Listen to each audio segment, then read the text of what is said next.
on the way to see you, check out the studio, and we get the message like, yeah, let's come up and meet. And I'm thinking I want Taco Bell because even though I'm climbing a mountain, supposedly, September, they have that new chicken wrap. I can't do their meat. I just can't. Something about me. It's not meat. It's not necessarily meat, and I'm fine with fake meat. But with having chronic pancreatitis and digestive issues, Taco Bell is like doing it's a bad move. Well, it's exciting. It's exciting when you have irritable bowel syndrome and you add Taco Bell to it. You're setting yourself up for an adventure. And if you don't have extra clothes in the back of your vehicle, if you don't have baby wipes, and you don't have an opportunity to really, face your humanity. I feel like we need a light candle. We need a light candle for this. Yeah. Go ahead.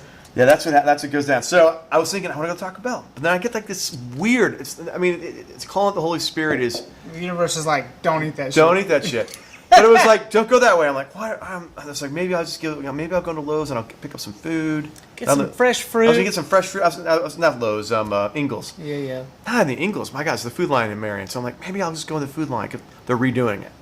And I'm pulling in. I'm like, I think I need to go this way. I'm like, and it was that little voice in the back of my head is like, you need to go here at this time. I'm like, all right, I'm gonna be insane.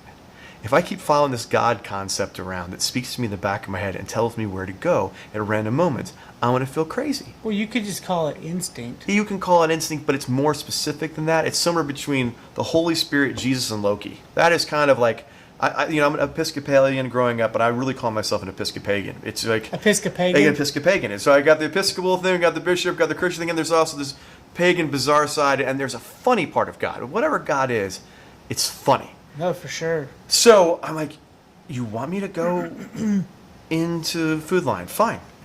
I pull into Food Line, and there's a guy standing there. Clearly, he's missing his right hand. And I walk up, and he's a good old boy guy. And I walk up to him. I said, I stick out my hands. I go, I bet between the two of us, we couldn't count to 10. And he laughs and looks down, and like, we did the like, are you going to tell each other what happened thing? Whenever amputees come across each other, we get asked the question so much, but we personally get to have a different response to each other because it's a weird club to be a part of. You got to lose something to be a part of it, and each of us has different feelings about it. Like I know that my amputation story is one of the worst amputation stories there is. Am I looking at it? No, you're fine. Yeah. As in, it's not as good as... No, as in it's one of the worst as painful. Like, it's tactically painful. I'm not missing that much, but tactically... I thought you meant, like, I wasn't in a war zone. No, who gives a shit about that? I mean, people, none of that stuff. I mean, there's some of that piece that comes in, but it's one of the... You can imagine it. You can be like, oh my God, your hand getting stuck in something, the fingers being pinched, the rip off, and everybody can have as a visceral response to it. I mean, I have friends that are missing, both legs. They're like, your story freaks me out. Yeah. I'm like, I was walking along, I blew up, I woke up in Germany. I was in Iraq or Afghanistan. I woke up in Germany. Now, granted, I'm barely missing anything, but the tactile experience of it. It's pretty impactful. Well, I mean, you lost the majority of your phalanges. Yeah, and this one, split in half. And so this is my best finger. And so it got split all the way down. In fact, it was so bad that when I woke up, they didn't do anything to it. They were just hoping it wouldn't fall off. And they didn't even put a stitch in it. So when I woke up, it was like a baby cucumber sticking. My hands were tied over my head, and there was like this baby cucumber sticking out. I'm like, oh my God. But, it's my best one. So I did the little hand thing with the guy, and he told me it was an alligator, and I said, well, mine was a masturbation incident. It just wore down. There's nothing left to my penis, and we have these little moments, and there's this like inside, you should see my penis. You should see nothing left. If this is my hands, completely, it's barren. It's a hollow. People complain about burning hair for days. So the guy and I laughing, and then he did that little moment of like.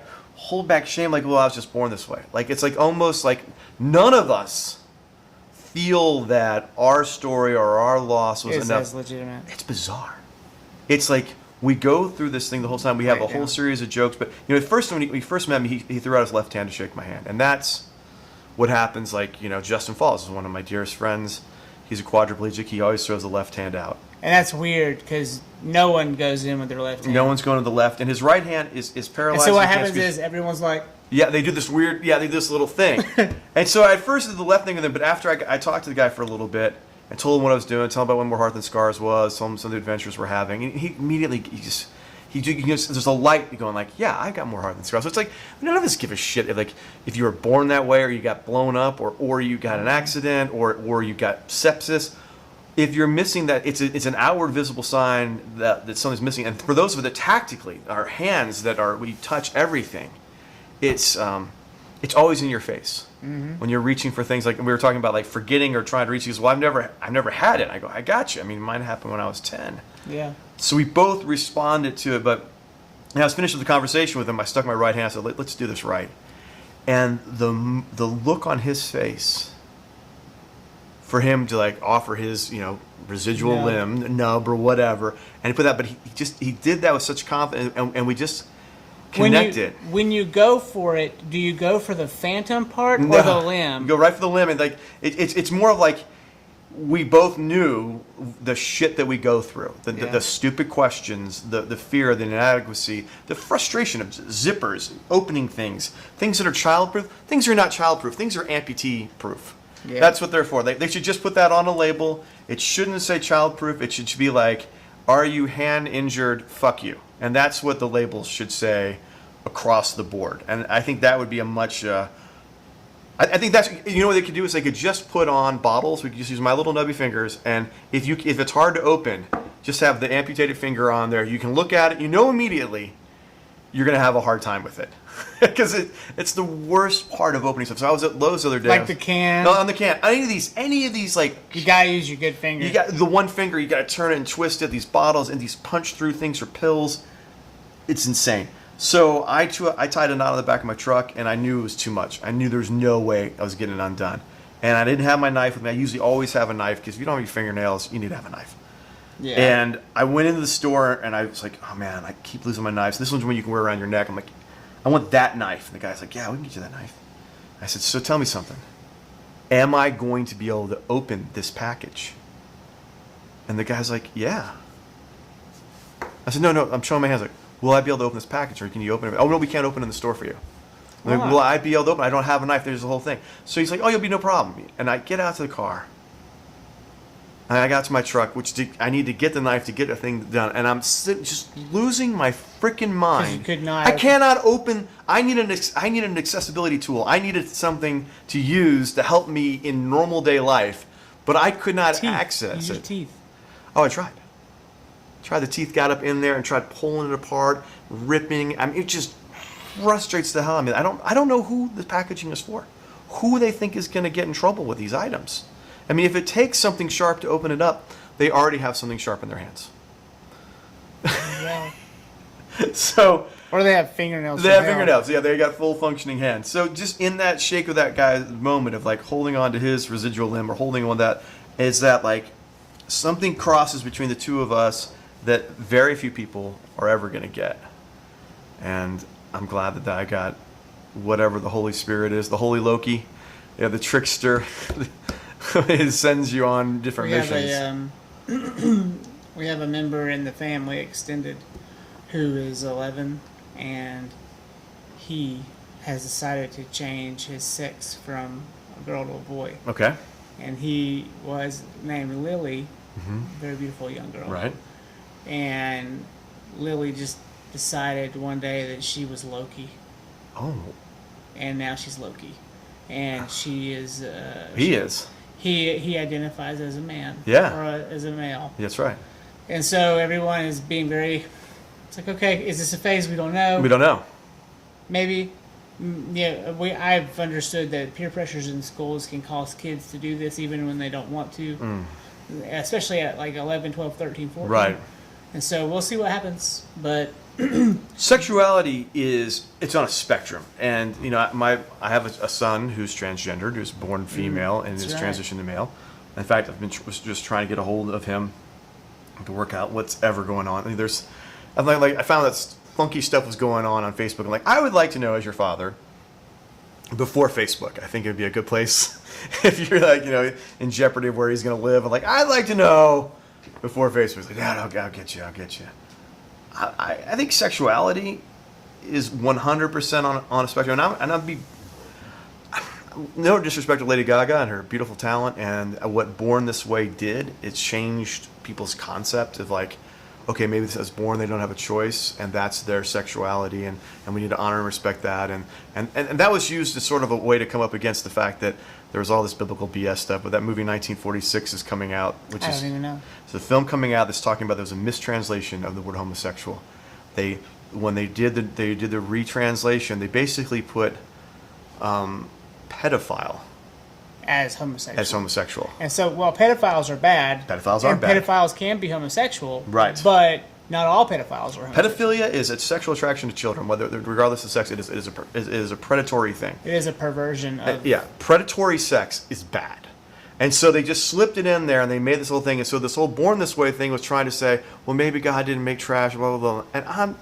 And there's also whole camps of trying to say you send people to a place and they can convert them. They say they can't be converted. And I'm going to say something out there. A good friend of mine who is gay who said, I don't think you can't change your sexuality for other people. I don't think conversion is a good or healthy thing. There's nothing to be converted from. But I think people change who they are and who they're attracted based to. on themselves. I think I identify myself as a human sexual. I'm a human being. And so what you're getting at is, for 13 years you may be in love with a woman. Right. And then, lo and behold, you come across a man, right, and you fall in love with that man. The partner that I'm with, and my partner now, if she decided he was a he, I'd stay with. So you'd be, yeah, okay. I'm down. I'm down with this person. Like, whatever that transition is. Sex is friction. All human sexuality is friction. So it's a man and a man, a woman and a woman, man and a woman. It's friction. Whether it's how much pressure you put on a clitoris or a penis, it's still friction. It's about the connection of two or more, depending on how you roll, human beings consensually figuring out how to get each other off and turned on and connect into life no matter what. This is where I think a lot of people get confused is, for up until I was 30, sex and gender were the same thing to people. What's your sex? Right. Male. What's your gender? Male. And now all of a sudden, sex is your sex. So you can be male, but your gender might be two spirits or whatever they call it. Whether two spirit or trans or non-binary. So yeah. And so there's this whole branch out now of the gender roles. Right. And what's funny about that is the gender role in my household, I'm technically taking on a motherly role. You're Mr. Mom here. Staying home with my kid a lot while my wife runs out and does all of the... Makes the money. Well, we try to both make money, but she runs... So our role reversal... That's the cruelty of the male thing, though. The male thing is how much money are you making? How long are you working? All the sacrificial stuff. How long is your beard? If you don't have a beard, you're a woman. That is insane. It's cruel. I've gotten this stuff. I'm like, well, why won't you change the tire? Well, it makes me a little uncomfortable. But it's what, bullshit. Women or you? I've gotten people give me a hard time. Like, well, why don't you? Because you can't change a tire. I don't want to touch mechanical things that are metal that can crush, pinch, or because of my hands. Yeah, because of your PTSD from your hands. I'll use an axe. I'll use a bush axe. But that's PTSD. It is. But at its rarest form. Its rarest form, if I'm touching something that's metal that could pinch me or trap me. You're like, I don't know. I don't know about that. And you have reasons. I have a few reasons, at least 7 of them. But the people are mean about that. Those roles. They're like, wuss or pansy. How much money are you, a woman? Right. And it kind of ties into money and gender and power and all those things. But in the end, if there is a God, and I think there is something out there, I don't understand it, but the chances of the thing that's in charge of all the stars, all the solar systems, all of the multiverse dimensional things going on, keeping track of all of it, the idea that there is this deity who's wherever it is, it both be male and female. I think if we're made in God's image, then God has to both be male and female. So I like to imagine my God. God is indifferent to sex. Yeah, I like to think of my God as a lovely, like an old school tranny in New York. Alanis Morissette? No. Alanis is pretty good.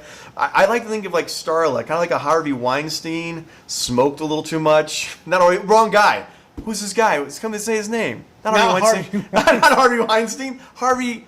Oh, Jeffrey Epstein? No, God, stop it out. No, the guy who's in the. Are you saying Jeffrey Epstein is no, God? No, shit, no. Come on.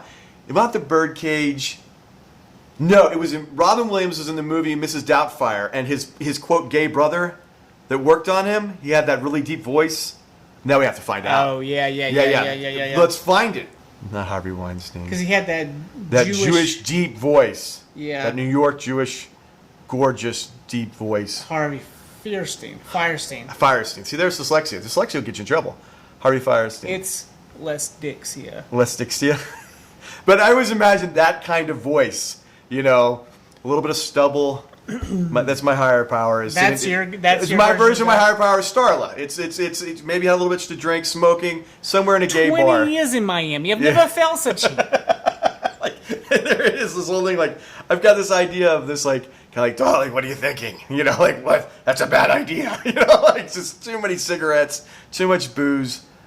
I think there are alternatives that need to be addressed for depression because depression meds over time They're not really depression meds, though, are they? Not exactly. They can help. But psilocybin is a depression med. It is a treatment. That would be it's an actual treatment. It's not a Band-Aid. Right. It actually would treat. It would reset the brain. It would connect you to what your understanding of a higher power is, what the dimensional shifts that are going on, how you see, how you hear, where you relate to, where.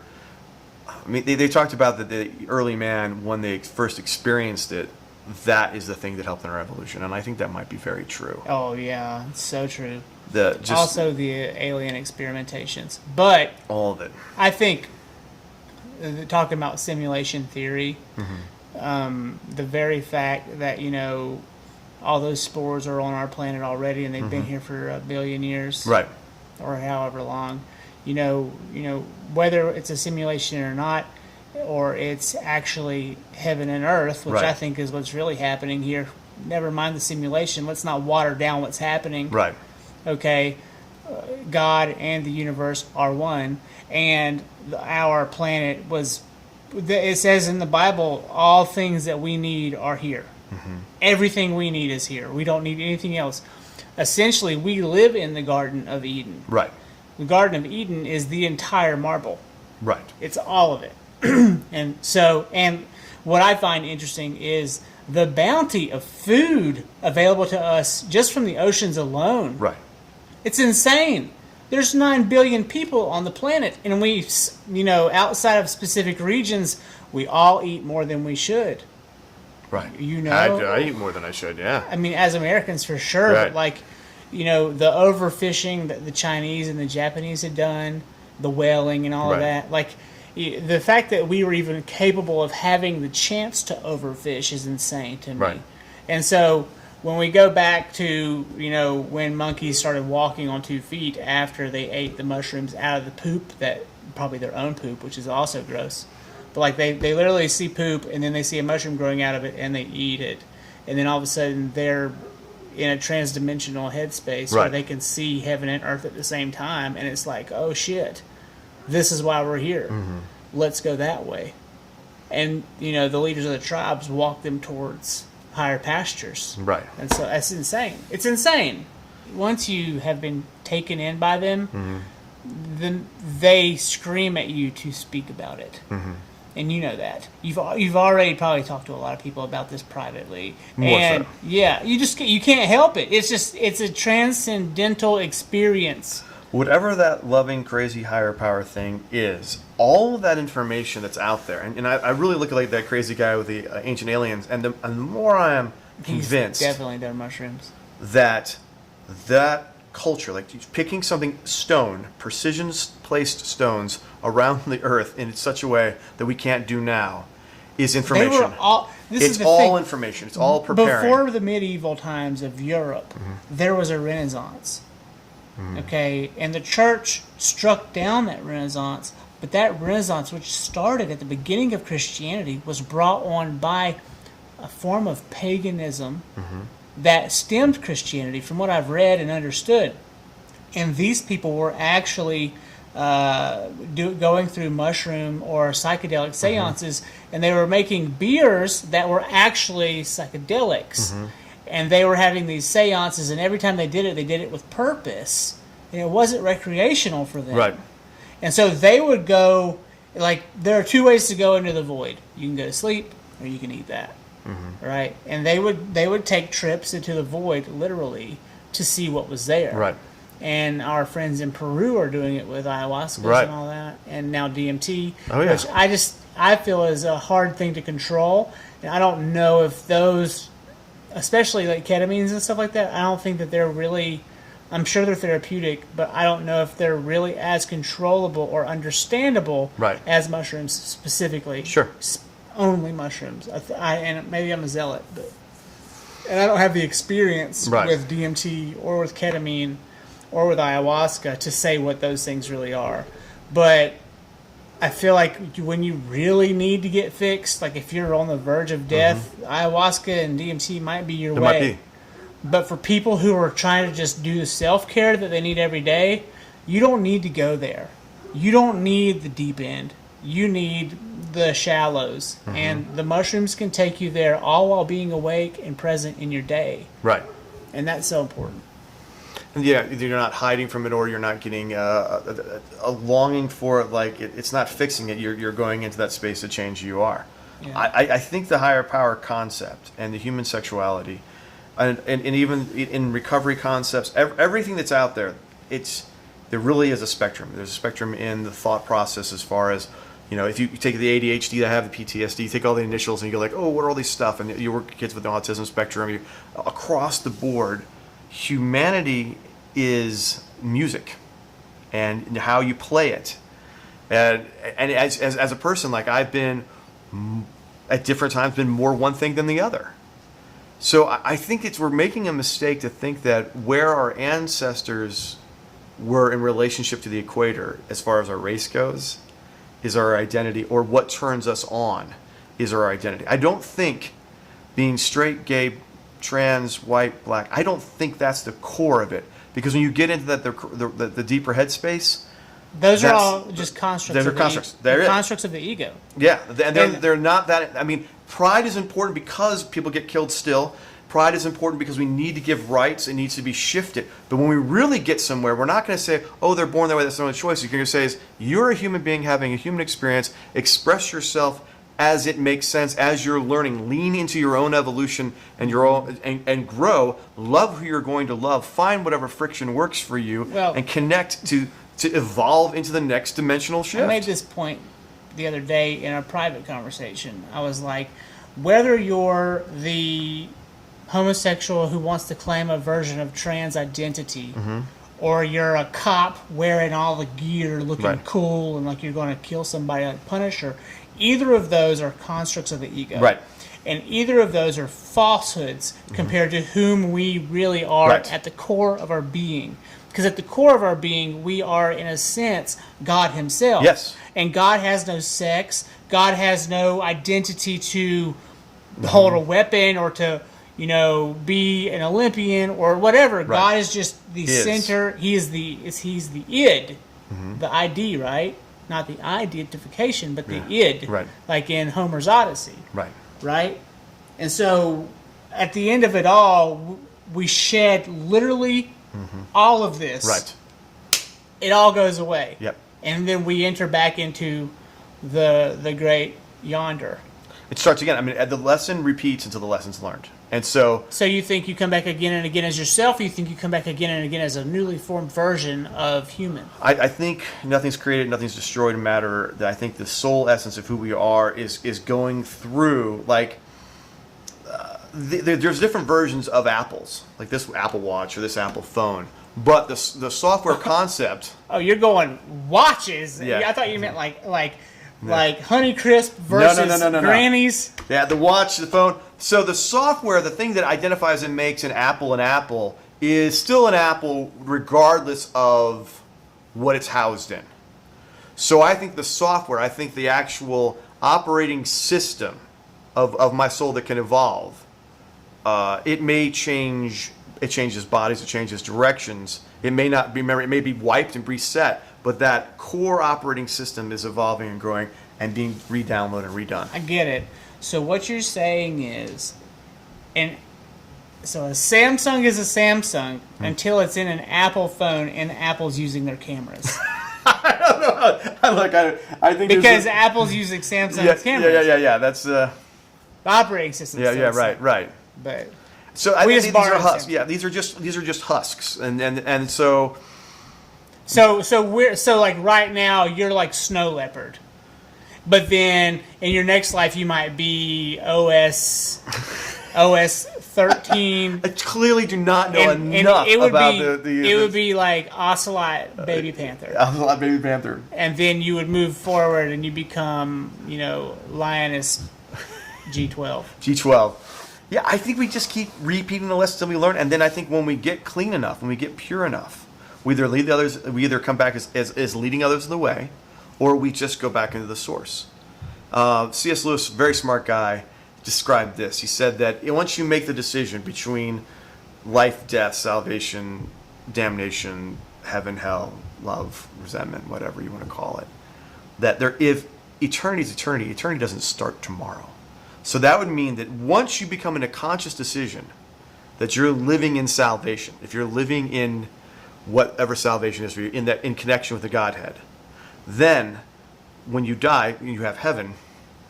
He's saying heaven doesn't begin at your death. It begins now. It's always been. In fact, when you would look back to the moment of your realization of, I like that story, like feeding the good wolf. When you make the decision to feed the good wolf over the bad wolf, or whatever that thing is, to evolve into who you really are, when you have that conscious moment and you decide, despite all my conflicts, despite all the things that are messed up with me, consistently, like with More Heart Than Scars, I'm going to choose to do the right thing more often.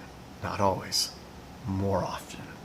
And when you get in that space, and you'll look back in your life. I feel like eventually you do make the right decision a lot. Yes, it becomes habitual. But as you look back, Lewis said, this life is just a hallway. That it's the hallway to heaven. If you make the decision that you're caught up in the negativity and there's nothing you can do about it and everything is hell, you start you're in blackness. Always in hell. So, but before the life is born, it starts just in darkness.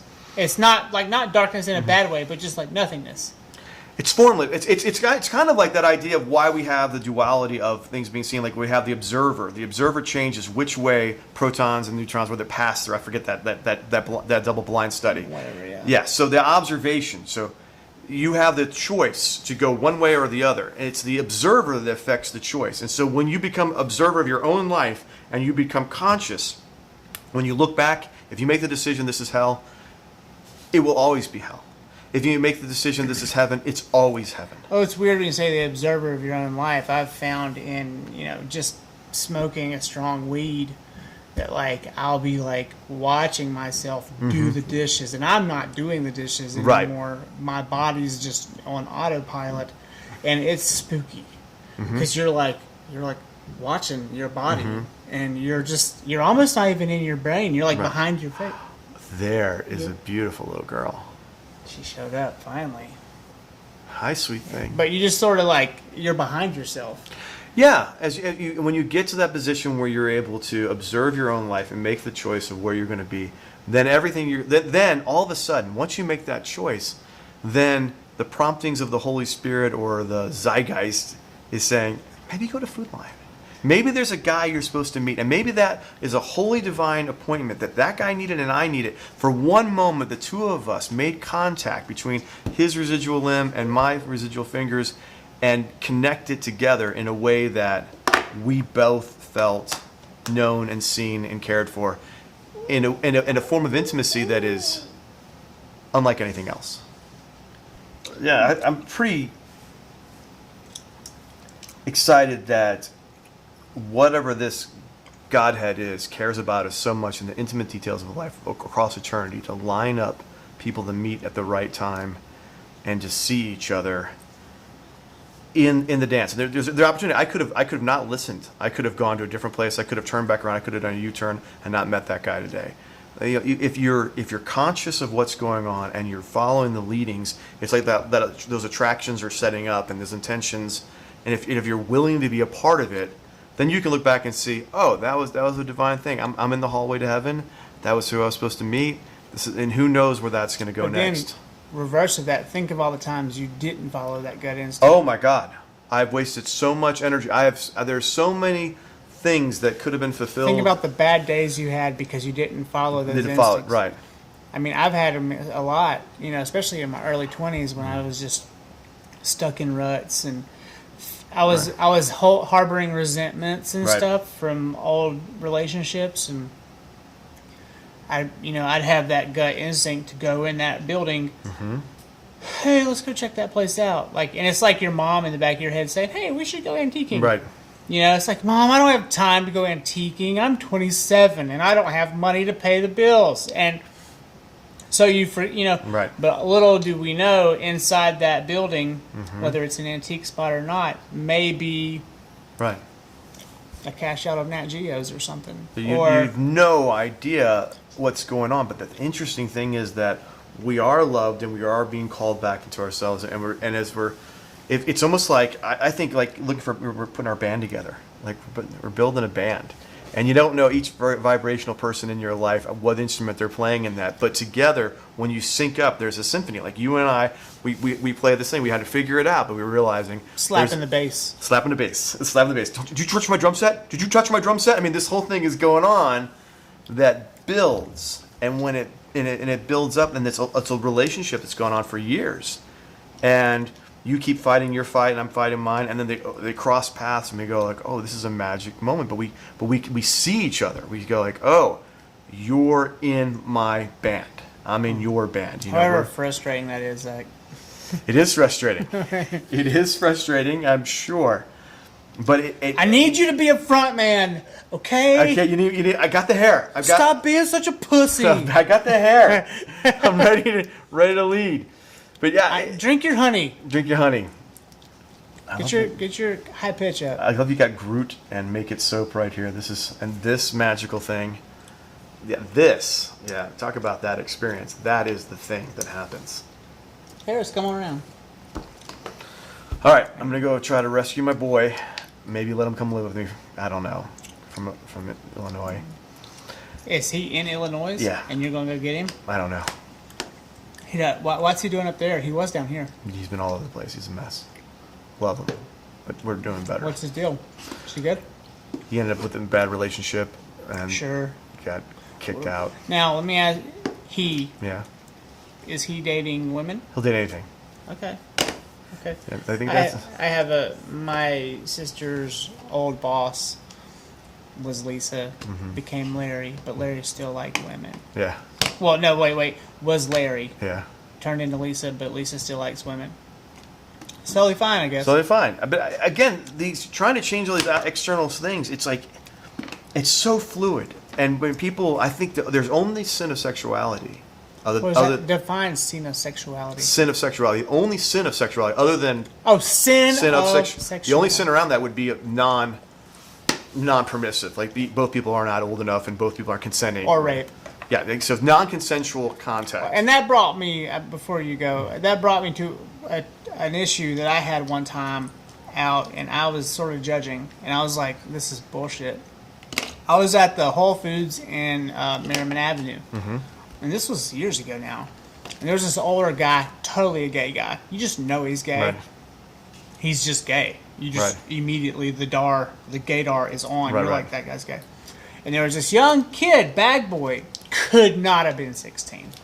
Okay? And this guy's like 42, this guy's like 16, predatorily, and given the young man was like, can I help you out with your bags? And the guy's like, sure you can. And they go out there, and I'm like, gross. And it's not because they're gay. Right, it has nothing to do with it. It's because this guy has not graduated high school yet. Right. And this guy's obviously like the CEO of his startup. Right. And he's like 40-something. Not okay. Not okay. So the only sin of sexuality is when it becomes about unclear, unfair power. No. But the other part of it, I think, is the thing that messes people up is that the ego trip that goes along with it for us to think that what turns us on is who we are. I don't think our identity. I don't think my identity is my Jerking off race. to yourself. I don't think my identity is my race. I don't think my identity is what turns me on or what friction goes on.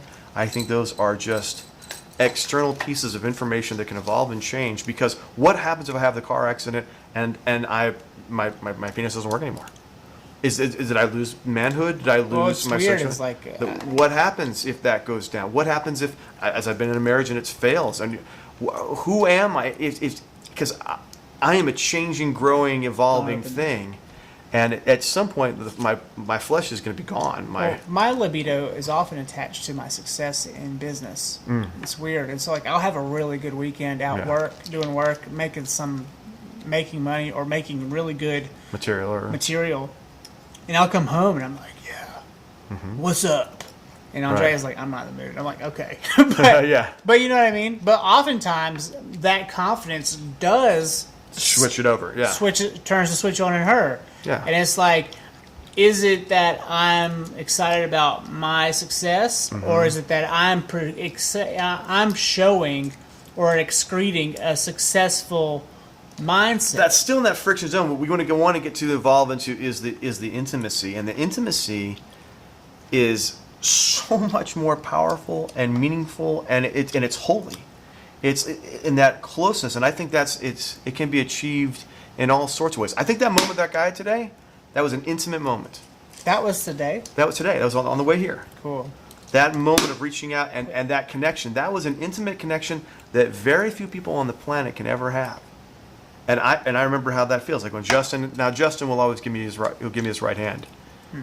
He won't give it to other people, and that there's this connection that we have. He might pound or whatever, but we're gonna do that, and that's what we're going for. Like, how do we evolve past our? I don't think my identity is that of PTSD. I don't think it's my ADHD. I don't think it's my sexuality. I don't think it's any of that stuff. Aliens don't have sexual organs. Well, I don't know how they connect, but they must do something. Ding. This is like brain orgasms, I guess. I don't know. Well, like when you see them. But remember, Spock did that little handshake. They went, and then they had it like, oh! Yeah, I don't know. That's good. Hey, maybe that guy was an alien. Daddy. Mm-hmm. I want to play purple. Okay. No pressure here. Done. On that note. You are a beautiful human being. Solid half hour. We may or may not publish this one. That's right. It's good practice. It's good practice.